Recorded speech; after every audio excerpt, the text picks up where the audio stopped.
मैं डॉक्टर गिरिराज सिंह, रसायन विज्ञान प्रवक्ता। रसायन विज्ञान ऑनलाइन व्हाट्सएप वर्चुअल क्लासेस में सभी छात्रों का एक बार पुनः स्वागत करता हूं।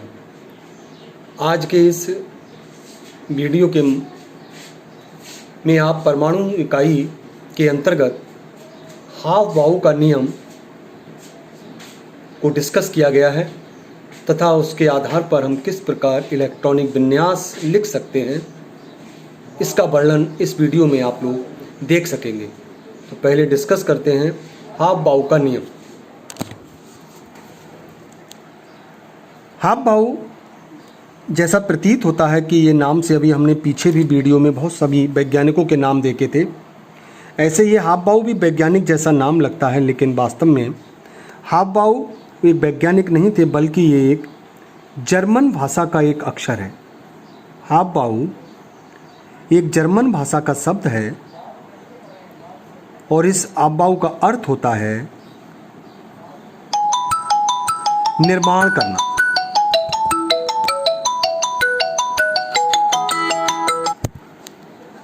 निर्माण करना अथवा रचना करना। तो इस शब्द से प्रतीत हुआ इलेक्ट्रॉनिक विन्यास का निर्माण करना या रचना करना, ये इस हाफ बाउ शब्द का शाब्दिक अर्थ है। अगर इसको हम परिभाषित करने की बात करें तो ये देखेंगे, इस हाफ बाउ के नियम के अनुसार हाइड्रोजन परमाणु के नाभिक में, हाइड्रोजन परमाणु लेते हैं, इसका न्यूक्लियस होगा हाइड्रोजन परमाणु के नाभिक में, जो कि सबसे सरल नाभिक होता है। नाभिकीय आवेश को, हाइड्रोजन परमाणु के नाभिकीय आवेश को क्रम से एक एक इकाई बढ़ाकर और निम्नतम ऊर्जा से, एक एक इकाई आगे बढ़ाते जाएंगे और निम्नतम ऊर्जा से के रिक्त, निम्नतम ऊर्जा के रिक्त कक्षकों में क्रम से एक एक इलेक्ट्रॉन डालकर, इसमें एक एक इलेक्ट्रॉन को आप आगे बढ़ाते चले जाइए, एक एक इलेक्ट्रॉन डालकर हाइड्रोजन परमाणु से किसी भी बहु इलेक्ट्रॉनिक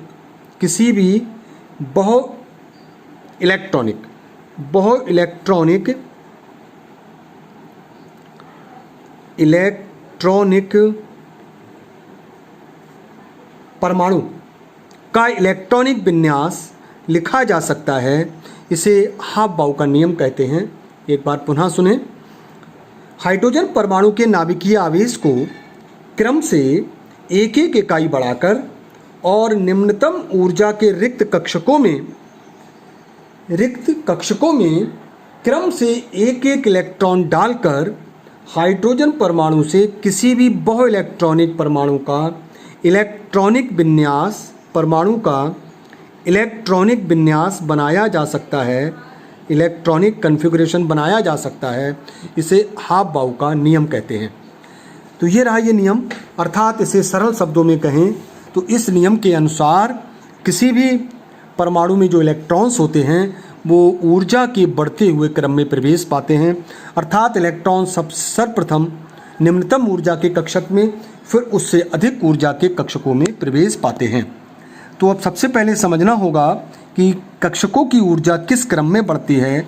इसके लिए हम लोग एक डायग्राम को इसको याद रखेंगे, जिसको यहाँ बनाया जा रहा है। सबसे पहले 1s, 2s, 3s, 4s, 5s, 6s और 7s। ये 7s तक लिया जाता है क्योंकि हमारे आवर्त सारणी में केवल 7 ही आवर्त हैं। ये संख्या आवर्त की संख्या को या मुख्य क्वांटम संख्या को प्रदर्शित करती है। 2p, 3p, 4p, 5p, 6p, 3d, 4d और 5d, और यहाँ लिखेंगे हम लोग 4f। तो सबसे पहले जो इलेक्ट्रॉन्स है 1s कक्षक में प्रवेश करता है, ये यहाँ से हमारा स्टार्टिंग पॉइंट है। सबसे निम्न ऊर्जा 1s कक्षक की होती है। जब इस कक्षक में इलेक्ट्रॉन्स भर जाते हैं तब फिर अगला इलेक्ट्रॉन 2s कक्षक में प्रवेश करता है। जब 2s कक्षक के इलेक्ट्रॉन्स कंप्लीट हो जाता है, इसके उपरांत 2p कक्षक में प्रवेश करता है और तदुपरांत 3s कक्षक में प्रवेश करता है। और जब 3s कक्षक में प्रवेश करता है तो उसके उपरांत फिर 3p कक्षक में और 3p के बाद 4s कक्षक में। 4s के बाद इलेक्ट्रॉन्स 3d में, 3d के बाद 4p में, 4p के बाद 5s कक्षक में। और जब 5s कक्षक कंप्लीट होती है तो फिर 4d में, फिर 5p में, फिर 6s में और 6s भरने के बाद फिर 4f, 5d, 6p और 7s। इस क्रम में हम ये देख पा रहे हैं कि ये जो एनर्जी है, कक्षकों की जो ऊर्जा है, एनर्जी, कक्षकों की ऊर्जा ENERGY, एनर्जी ऊपर से नीचे की जाने की तरफ इंक्रीज करती है, बढ़ती है। तो इलेक्ट्रॉन सबसे पहले निम्नतम ऊर्जा के कक्षक में, फिर उससे अधिक, उससे अधिक, उससे अधिक, इस प्रकार बढ़ते हुए क्रम में प्रवेश करते हैं। और हम किसी भी दिए गए परमाणु के इलेक्ट्रॉनिक विन्यास को इस आरेख के द्वारा, कक्षकों की ऊर्जा का आरेख है, इसके द्वारा हम विन्यास को लिख सकते हैं। अब इस नियम को जब आगे बढ़ते हैं तो इसमें एक नियम आता है, इसी हाव-भाव के नियम में, इसे हम N+L का नियम कहते हैं। यहाँ n हम लोग पढ़ चुके हैं पीछे। n ये मुख्य क्वांटम संख्या है, मुख्य क्वांटम संख्या जो कि कोश को बताती थी, मुख्य ऊर्जा स्तर को बताती थी। और l एजीमुथल क्वांटम नंबर या द्विगांशीय क्वांटम संख्या है जो उपकोश को बताती थी। कोश को हम मुख्य ऊर्जा स्तर भी कहते थे और उपकोश को उप ऊर्जा स्तर कहते हैं। अगर इन दोनों स्तरों की ऊर्जाओं को जोड़ दें तो हमें किसी भी परमाणु में इलेक्ट्रॉन की कुल ऊर्जा प्राप्त हो जाती है। तो यदि हमें किसी भी परमाणु में इलेक्ट्रॉन्स की कक्षक में ऊर्जा ज्ञात करनी है तब इस नियम का बहुत एप्लीकेशन होता है। जरा इसके नियम की सहायता से देखेंगे ये क्या नियम है। पहला नियम, इलेक्ट्रॉन उस कक्षक में प्रवेश करता है जिस कक्षक के लिए N+L का मान न्यूनतम होता है, का मान न्यूनतम होता है। इलेक्ट्रॉन उस कक्षक में प्रवेश करेगा जिसके लिए N+L का मान न्यूनतम होगा। इसके लिए हमको एक उदाहरण की सहायता से समझना होगा। एक उदाहरण लेते हैं, पोटेशियम जिसका परमाणु क्रमांक 19 होता है, इसको देखते हैं।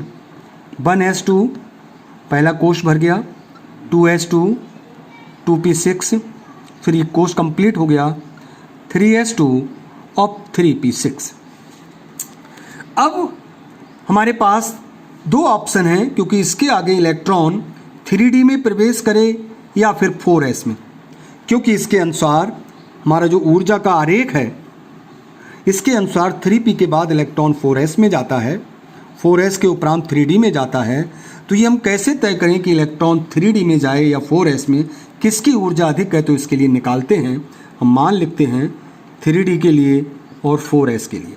3d के लिए n का मान 3 होता है और d उपकोष के लिए l का मान 2, तो टोटल मान n+L का मान 3d के लिए 5 आया। 4s की बात करें तो इसके लिए n का मान 4, ये मुख्य क्वांटम संख्या है। l का मान s क्वांटम के लिए 0, तो टोटल इसकी n+L का मान आया 4। तो हम देख पा रहे हैं इस तरीके से इलेक्ट्रॉन उस कक्षक में प्रवेश करेगा जिसके लिए n+L का मान न्यूनतम आएगा। अतः इलेक्ट्रॉन 4s कक्षक में जाएगा, ये 19वां इलेक्ट्रॉन 3d में प्रवेश नहीं करेगा क्योंकि 3d की ऊर्जा अधिक होती है और 4s की ऊर्जा कम होती है।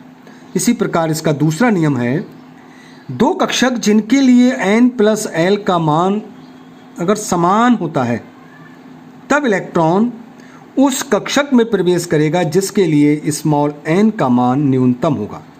अगर कोई ऐसा केस आता है जिसमें दोनों के लिए मान n+L का मान समान आए तब इलेक्ट्रॉन उस कक्षक में प्रवेश करता है जिसके लिए स्मॉल n का मान न्यूनतम आता है। इसको भी एक उदाहरण से देख सकते हैं, स्कैंडियम परमाणु क्रमांक 21। इस 21 का विन्यास लिखेंगे SPDF के रूप में 1s2 2s2 2p6 3s2 3p6। अब हमारे पास दो ऑप्शन हैं। इलेक्ट्रॉन 3D में बाद में जाएगा, पहले S में 2 भरे जाएंगे। अब ये 20 का विन्यास हो गया, 2 2 4 6 10 2 12 6 18 2 20। इसका अंतिम इलेक्ट्रॉन 21वां इलेक्ट्रॉन इस 3D कक्षक में भेजें या इस 4S के आगे 4p कक्षक है 3D में प्रवेश करेगा 21वां इलेक्ट्रॉन या 4p में, ये हमको इस नियम से डिसाइड करना है। तो हम 3D के लिए ऊपर निकाल चुके हैं मान, n का मान 3, l का मान 2, n प्लस l का मान 5। 4p के लिए देखते हैं तो 4p के लिए n का मान 4 और l का मान p उपकोष है तो 1, n प्लस l की वैल्यू आ गई 5। 3D और 4p दोनों कक्षकों की ऊर्जाएं बराबर हैं।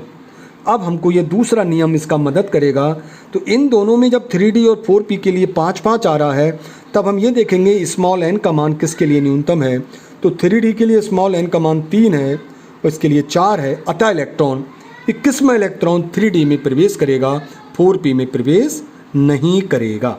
इस प्रकार ये n प्लस l के नियम की सहायता से हम किसी भी परमाणु में कक्षक की ऊर्जा को ज्ञात कर सकते हैं और विन्यास को लिख सकते हैं। इस प्रकार हाफ-बाउ के नियम से इलेक्ट्रॉनिक विन्यासों को लिखा जा सकता है। अब हम बात करते हैं आयन का विन्यास। आयन का इलेक्ट्रॉनिक विन्यास, इसको भी लिख सकते हैं हम आयन का, या आयनों कर दीजिए। आयनों का इलेक्ट्रॉनिक विन्यास कैसे लिखेंगे इसको थोड़ा सा देखते हैं। हम जानते हैं परमाणु उदासीन होता है, परमाणु विद्युत उदासीन होता है। जब कोई परमाणु इलेक्ट्रॉन को त्याग करता है, निकालता है, तो आयन बनता है और उस पर धनावेश आता है तो हम उसे धन आयन या धनायन भी कहते हैं और पॉजिटिव आयन बनते हैं। अगर कोई परमाणु इलेक्ट्रॉन्स को ग्रहण करता है, इसलिए तो इलेक्ट्रॉन को इसने त्यागा। अब कोई परमाणु अगर इलेक्ट्रॉन को ग्रहण करता है तब ऋणायन बनता है। ऋणायन बनता है नेगेटिव चार्ज। अगर ये परमाणु A है मान लिया तो यहाँ धनायन बनेगा A। n इलेक्ट्रॉनों को इसने त्यागा, अगर ये n इलेक्ट्रॉन है यहाँ पर तो इसके ऊपर n इकाई धनावेश आएगा, और अगर n इलेक्ट्रॉनों को ग्रहण किया है तो इसके ऊपर n इकाई ऋणावेश आएगा। इस प्रकार किसी भी धनायन में इलेक्ट्रॉनों की संख्या उसके परमाणु की तुलना में सदैव कम होती है। कितनी कम? जितने इलेक्ट्रॉनों का वो त्याग करता है। और किसी ऋणायन में इलेक्ट्रॉनों की संख्या उसके उदासीन परमाणु की तुलना में सदैव अधिक होती है जितना वो इलेक्ट्रॉनों को ग्रहण करता है। तो अगर हम धनायन का इलेक्ट्रॉनिक विन्यास लिखते हैं तो हम ये देखेंगे, जैसे अब हमें